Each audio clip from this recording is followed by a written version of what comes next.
Oh, you're triggered? A TITSRUMP Inc. Co. Ltd. And associate letters to the editor. Editorial as in the editor writes letters and you sit down and shut the hell up, might even learn a thing or two, stupid ass. I was at the American Legion recently when I naturally encountered some bullshit. That's me folks, bullshit magnet reporting for duty. I didn't serve though, that's not what I meant by duty. My duty is journalism. Military is fine for other people, but not necessarily where some people find their niche. So I told you about Christopher Columbus recently, my idiot son or son-in-law who works at Texas Roadhouse. I shouldn't call him an idiot, I know he means well and has some kind of mental problem. Wasn't like any of my daughters or those mandrakes I invigorated in the late 70s was gonna help me kick that man at the Signature Lounge ass. It was my son or son-in-law helping as well as my dog. So despite him being a liberal dippy-do of some sort, he is usually spot on about sociological concerns. When he isn't calling me a racist or whatever, he's fine, maybe even gifted with social graces I don't have. I don't need social graces because I have an exceptionally nice car, but he drives an old hoopsie. I think that's what they call them. Like the hoop skirts the gals used to wear. Why didn't those ever come back in style, by the way? I digress. No sooner do I get to the American Legion when some old raggedy woman at the door asks to see some kind of snowflake ID card. I told her despite my little peach fuzz I'm clearly 22, which is my little joke because I am plainly pushing 110 years of age. She doesn't give me any problems, but I also dress up a bit to go to the Legion, so they can see I am respectful. So after my drinks arrived, I took out my cell phone and started speaking in a Swiss-German dialect to fuck with the vets who may overhear me. Later on I pretended to take another phone call in Tagalog, which I picked up while I was on a kick of touring the brothels over there. I find this sort of thing funny because we was never at war with the Philippines in the first place, but some of these guys think it's Korean. I do this somewhat regularly, and they never kick me out of the American Legion, which gives it a notch above the Signature Lounge or Texas Roadhouse. My buddy Bert and me used to sit in the Chick-fil-A and do this, but that place is mostly full of heathen pagan protesters who don't like that the company is Christian. They're too young to appreciate the dry humor in what I am doing.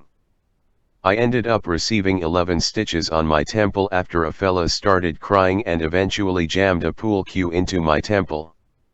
Geez, for someone who was in the service you sure didn't learn martial arts, because far as I know I didn't die and there wasn't even enough blood for that many stitches to begin with. My beta blockers sometimes make me antagonistic.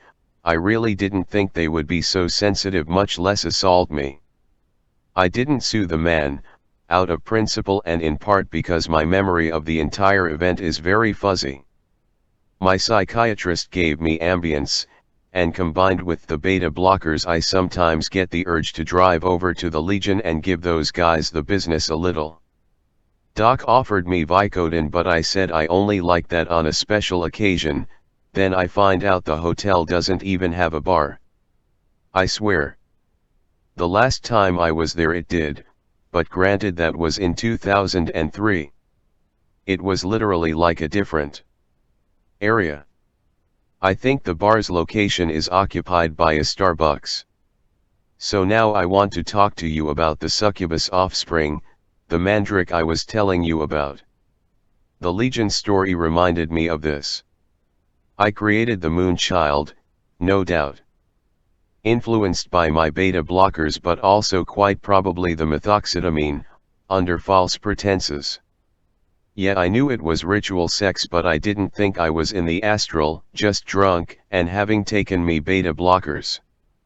People do tantra all the time folks, it's not the 40s anymore. What I didn't know is that it wasn't a mermaid, it was a demon, and that is how the Moon Child got created. Initially, the mandrake took the form of a fair-haired male child with virtually no pupils in his eyes, clad in purple and orange but with the appearance of his limbs breathing between the arms and legs of a child as one would expect to bark-like textures, possibly likened to a cedar tree. I said I ain't paying for that, and set the record straight by explaining there's no blonde hair in my family and that's not how it works. Of course the succubus disappeared, but how do you differentiate that from a woman of flesh and blood simply leaving the Hilton and abandoning her child? I thought when I set the record straight the entity would return, but instead the mandrake split into a multiplicity of forms. Cut to 8 years down the road.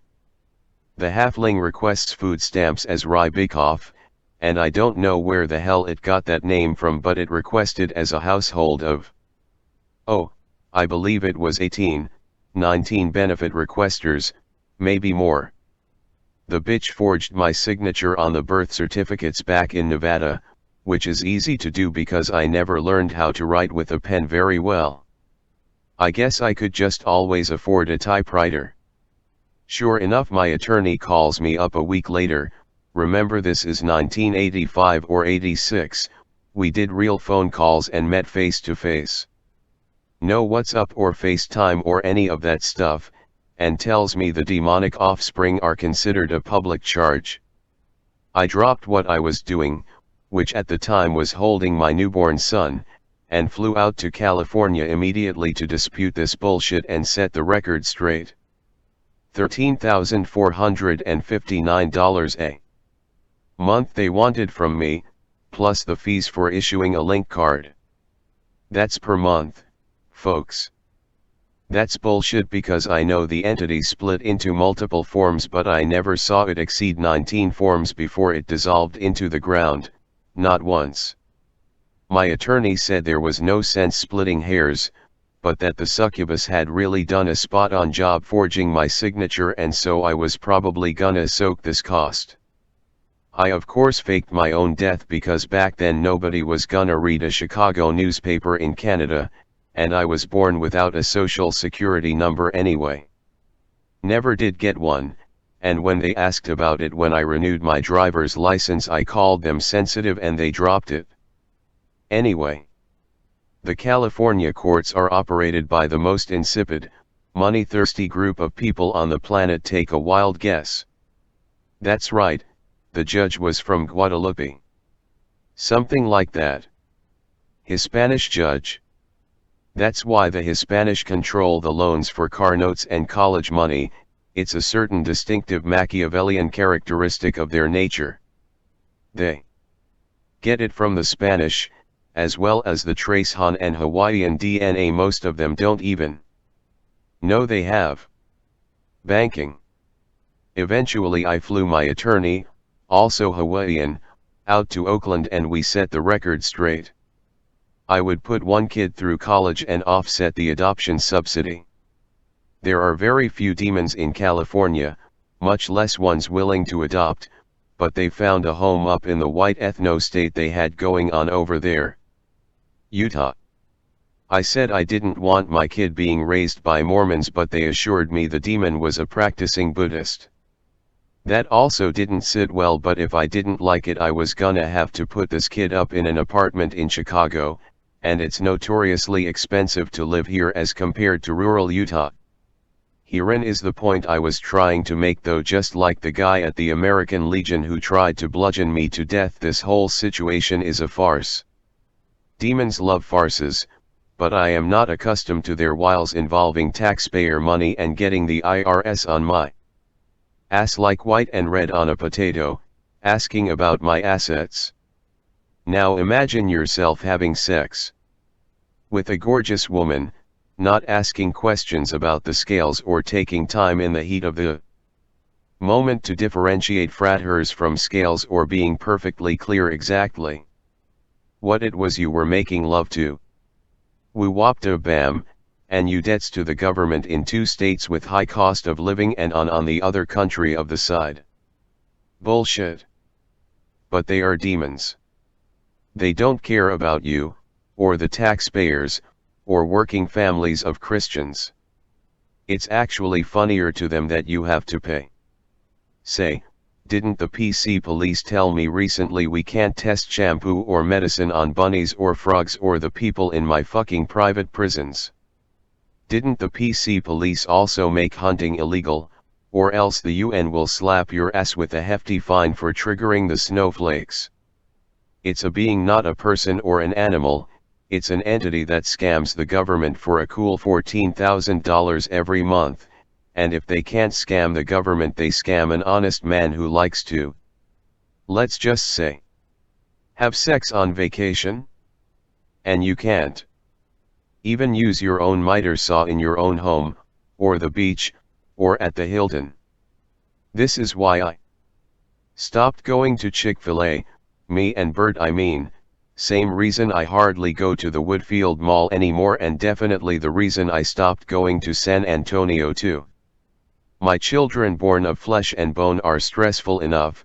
The little demon thingies will actually bring the government into your living room just to start shit. And we can't even test medicine on them. Oh, and I almost forgot the guy from the Legion. We worked it out the next time I went in. I told him, you owe me a beer, and he said, buddy, I owe you a few beers, but no more Mandarin, you hear me? I lightly slugged him on the arm and both of us ordered a few rounds for everyone present. Not a huge affair, but those vets can drink. Mr. IP Tuts, TITSRUMP Publishing Inc. Co. Ltd.